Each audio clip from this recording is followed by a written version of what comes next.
Alors, encore un exercice sur la bijectivité. Donc, on a une fonction g qui va de r plus étoile, donc ça c'est l'espace de départ, et qui va dans R, espace d'arrivée, et qui a x associe ln de x plus 2x plus 1. Ok. Et là, l'énoncé est quand même assez sympa, je trouve, parce que il nous donne quand même les étapes, ça hache un peu le travail. Il y a des énoncés qui pourraient très bien simplement vous demander, et on vous pose cette fonction-là et ils vous disent bah, démontrer que G est bijective.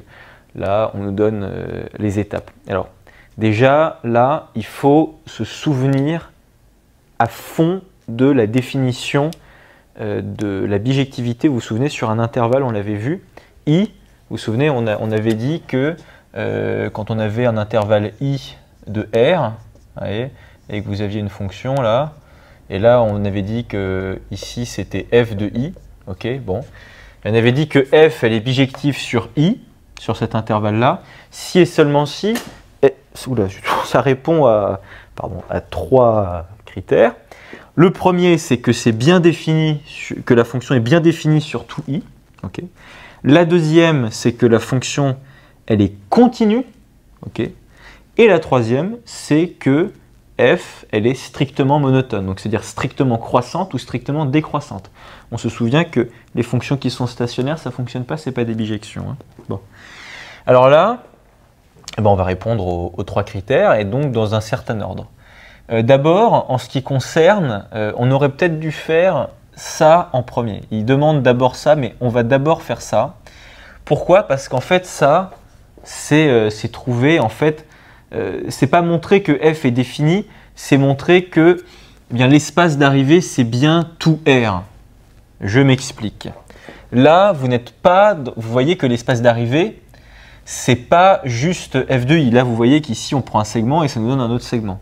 Là, l'espace d'arrivée c'est R tout entier. Ok? Mais on se souvient de ce que c'est que la définition de la bijection. C'est quoi la définition de la bijection? C'est que tous les éléments de l'espace d'arrivée, ici c'est R, c'est-à-dire que tous les réels là qui sont là-dessus, eh bien ils possèdent un seul et unique antécédent. Donc là, ce qu'il faut réussir à montrer, c'est bien que eh bien, l'espace d'arrivée de G, c'est bien R. Là, rien ne nous assure de ça. Ok? En fait, on va peut-être commencer par les variations. Ils ont eu raison de faire ça. Là, je vous le dis tout de suite, là, bon, il y a plus de x plus 1, mais en gros, vous voyez que la fonction ln, qu'est-ce qu'elle fait? Elle fait comme ça. Vous voyez qu'elle tend vers plus l'infini quand x tend vers plus l'infini, et elle tend vers moins l'infini. Vous voyez que là, les y vont vers moins l'infini, lorsque x, lui, se rapproche de 0 plus. Vous voyez, c'est pour ça qu'ici, on a un 0 plus. Je vais lire l'énoncé juste après, hein, mais c'est pour ça que ça, on a là. Ok, donc vous voyez bien que quand x tend vers plus l'infini, la fonction elle va tendre vers plus l'infini, et quand x tend vers 0 plus, le y, lui, il va tendre vers moins l'infini. Donc l'image, je vais dire l'ensemble image de f, l'ensemble d'arrivée, il va bien de plus l'infini jusqu'à moins l'infini, ou de moins l'infini jusqu'à plus l'infini si on veut, et donc on va bien avoir tout R, il n'y a pas de problème. Mais on va quand même faire les choses dans l'ordre, et proprement, bien explicite. Alors d'abord, on nous demande d'étudier les variations de G. D'abord, on va quand même bien préciser que G est bien défini, sur R plus étoile. Car, comme somme, si vous voulez, comme somme, hop là, comme somme de plusieurs fonctions, même pas plusieurs, comme somme de fonctions, de fonctions qui sont de fonctions définies sur R plus étoile. Et ben oui, parce que vous êtes d'accord que là c'est très important, vous avez du ln de x. Le 2x, il n'y a pas de problème, il est défini sur R. ln de x, la fonction qui à x associe le logarithme népérien de x, c'est une fonction qui n'est définie que sur R plus étoile. Donc lui est défini sur R plus étoile, il n'y a pas de problème, 2x aussi, et aussi c'est une constante, pas de problème. Donc G, il est bien défini sur R plus étoile, comme ça c'est bon. Premier point, ok, G est bien défini. Maintenant, on va pouvoir étudier les variations de G. Mais pour pouvoir étudier les variations de G, vous savez, depuis la terminale normalement, pour pouvoir savoir dans quel sens va une fonction, Et comment est-ce que ce sens d'ailleurs de variation évolue? Il faut qu'on étudie la dérivée de la fonction qui est ici, et étudier le signe de cette dérivée. Alors, non seulement G, elle est bien définie sur R+, comme somme de fonctions de R+, mais en plus, G, elle est dérivable. Elle est dérivable sur R+ étoile, comme somme de fonctions dérivables, okay, sur R+ étoile. Il n'y a pas de problème. On verra plus tard la notion de... Là, ça voudrait dire C0, là c'est C1, C2, C3, etc. C infini. Tout ça, on l'étudiera lorsqu'on étudiera la continuité, okay, et la dérivabilité. Pardon. Donc G, elle est définie sur R+ étoile machin, et elle est aussi dérivable. Il faut toujours systématiquement, avant d'entamer un exercice, commencer par ça au préalable pour bien montrer au correcteur que vous avez toute votre présence d'esprit et que vous n'allez pas tomber dans un panneau qui serait caché ou dans un piège. Là, vous dites c'est défini et en plus c'est dérivable comme somme de fonctions définies et dérivables. Sur R+, nickel. C'est parti. Donc, on va dériver G. Donc, on peut même faire OR. Pour tout x qui appartient, donc pour tous mes éléments de mon ensemble de départ, pour tout x qui appartient à R+ étoile, eh ben c'est parti, on va définir G' de x. C'est quoi? C'est la fonction. Bon, on va directement écrire ce à quoi c'est égal. On dérive ce truc-là. ln de x, quand on dérive, ça nous donne 1 sur x. 2x, ça donne 2. Et 1, ça vire, c'est une constante. On remarque une chose, c'est que ça, cette fonction-là, cette valeur, si on veut, bah pour tout x qui appartient à R+ étoile, ça c'est toujours strictement positif. Vous êtes d'accord? C'est même pas juste positif. C'est strictement positif parce que vous avez un 2. Donc ça, peu importe, comme x, il appartient, il est toujours positif. Et il pourrait être négatif, à vrai dire, on s'en fiche. Ah non, on s'en fiche pas parce que si c'était genre 0,000, moins 0,000001, ce serait négatif votre truc. Donc là, x, il appartient à R+ étoile. Donc ça, c'est toujours strictement positif. Donc, là on le met, pour tout x qui appartient à, R+ étoile, j'écris tellement mal, 1 sur x plus 2, c'est toujours strictement positif. Donc, G, je vais mettre comme ça, est strictement croissante sur R+ étoile. Ok. Ben voilà, là on vient de prouver le premier point, c'est que G, elle est monotone de R+ étoile, et est-ce qu'elle va dans R?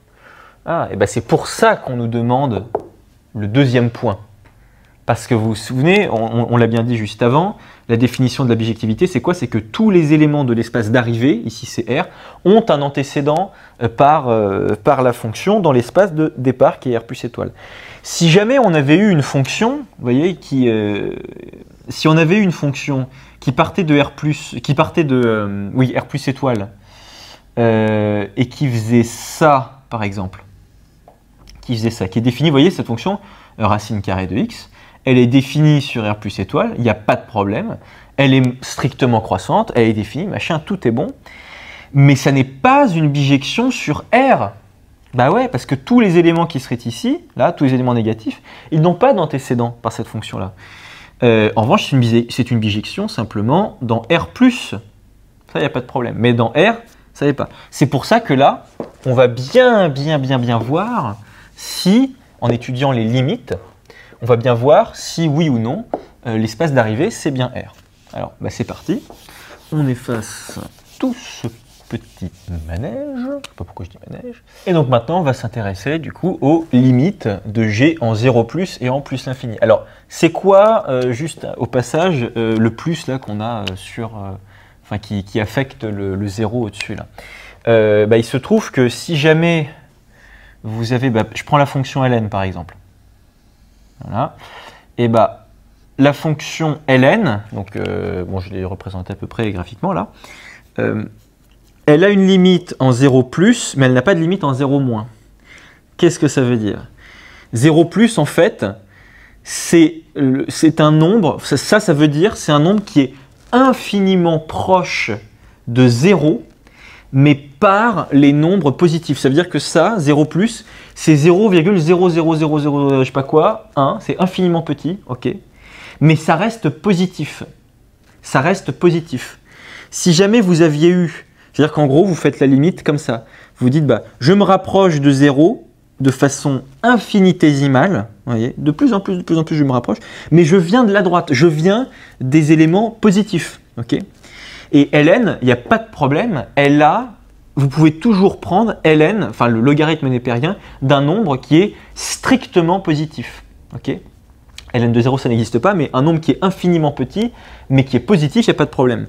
La limite en 0 moins, ln, elle n'a pas de limite en 0 moins, parce que ce serait quoi 0 moins? C'est un nombre qui est infiniment proche de 0, mais qui est négatif. Donc ce serait moins, quand on vient de par là, ce serait moins 0,0000, ce que vous voulez, 0,1 par exemple. Mais ln, elle ne peut pas prendre cette valeur. Alors c'est drôle, enfin c'est drôle, c'est pas que c'est drôle, mais c'est que moins 0,0001, je sais pas quoi, c'est super proche de 0,0001. Vous voyez, ils sont tous les deux super proches, mais vraiment très proches. Mais ln, elle, la fonction, elle ne peut pas blairer, vous voyez, les nombres qui sont négatifs. Donc même si c'est un nombre qui est super proche, ça ne passera pas. Ça passera pas, c'est no way. Donc c'est pour ça qu'on rajoute bien ce plus là, et pas juste 0. Alors, vous voyez ce que je veux dire, c'est bien pour spécifier que c'est des nombres qui sont positifs, ok. De toute façon, on étudiera tout ça plus en détail quand on verra les limites. Alors la limite de g en 0 plus. Alors ça s'écrit comme ça. La limite de g de x quand x tend vers 0 plus. C'est la limite, alors bon, on écrit si vous voulez, limite de ln de x plus 2x plus 1 quand x tend vers 0 plus. Or, vous êtes d'accord que là, 1, quand vous faites tendre x vers 0 plus, 1 n'est pas du tout affecté, c'est une constante, il n'y a pas de problème. 2x, lui, ça va tendre vers 0. Là, en fait, tout ça, là, ce paquet-là, ça va tendre vers 0 plus 1, ça va tendre vers 1. Bon. Mais lui, lui, le problème, c'est que là, il faut bien avoir en tête la fonction logarithme népérien, que je viens encore d'effacer, je la dessine tout le temps, celle-là. Quand x, alors attention, faut bien visualiser le truc et bien savoir où est l'ensemble de départ et où est l'ensemble d'arrivée.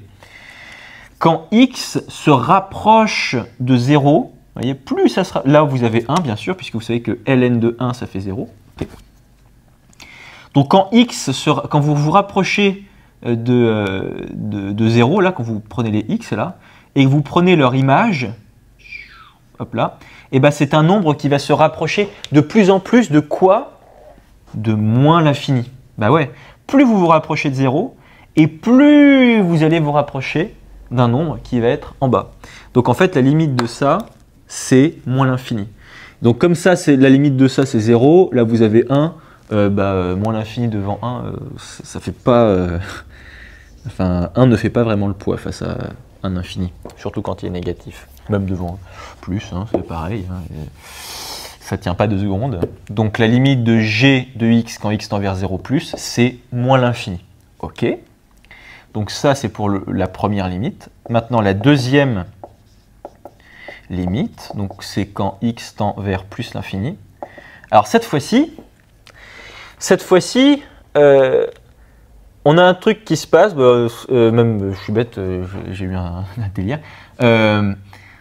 Il se trouve que ln de x, attendez, je l'écris tout de suite, pardon, c'est la limite de ln de x plus 2x plus 1. Ouais, j'ai des bugs parfois comme ça, ça arrive quelquefois, parfois souvent.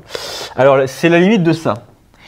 La limite de ça, vous êtes d'accord, ln de x, quand x tend vers plus l'infini, c'est vers plus l'infini, ça va vers plus l'infini, 2x aussi, 1 c'est une constante, donc la limite de tout ça, c'est tout simplement plus l'infini. Donc, vous avez prouvé deux choses. Donc là déjà, on a trouvé les limites, il n'y a pas de problème, ok.